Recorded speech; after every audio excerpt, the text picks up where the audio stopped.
बुद्धिमान भीम। एक बहुत खूबसूरत गांव था। उसका नाम ढोलकपुर था।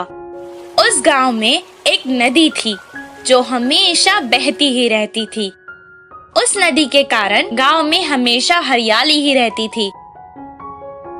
कुछ साल बाद वहाँ बारिश होना बंद हो गई और नदी सूखकर बंजर हो गई और गांव में काम ना होने के कारण गांव के लोग दूसरे गांव में काम के कारण जाने लगे। राजू और भीम दो आदमी एक ही गांव में काम के लिए गए। राजू बहुत अक्लमंद था और भीम जैसा उसका नाम वैसे ही वो बहुत शक्तिशाली था।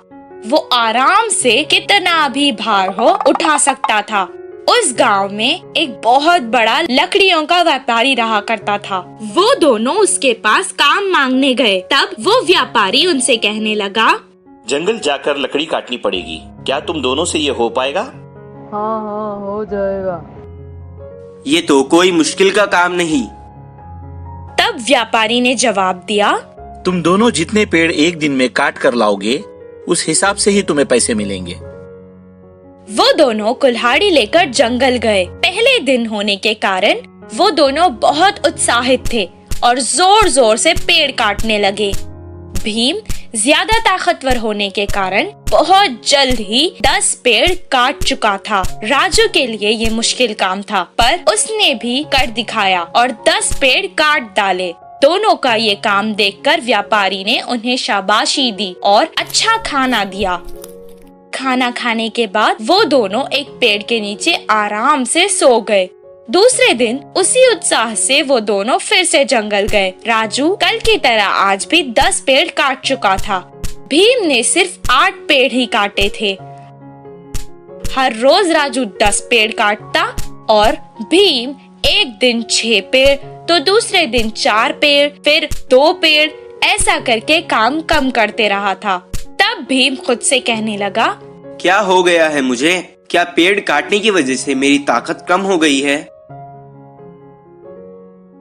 वो व्यापारी के पास आया और कहने लगा, साहब, मेरी तबीयत खराब होती जा रही है। मुझसे ये पेड़ काटने का काम अभी नहीं होगा। मैं वापस चला जाता हूँ। अच्छा ठीक है, एक बार तुम्हारी कुल्हाड़ी तो दिखाओ। भीम जाकर कुल्हाड़ी लाया, उसे दे दी। व्यापारी ने उस कुल्हाड़ी को देखा। इतने दिन से तुम बस अपने बल का प्रयोग कर रहे थे और बुद्धि का नहीं। एक बार पेड़ काटने के बाद अगर कुल्हाड़ी को तेज नहीं किया तो वो मुंड हो जाती है। इसलिए हर बार कुल्हाड़ी को तेज करते रहना चाहिए।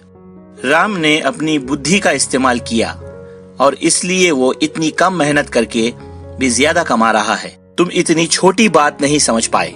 देखो भीम, हमें बल के साथ साथ अपनी बुद्धि का भी इस्तेमाल करना चाहिए। भीम को अपनी गलती समझ आ गई और वो अगले दिन अपनी कुल्हाड़ी को तेज करके अपने साथ जंगल ले गया।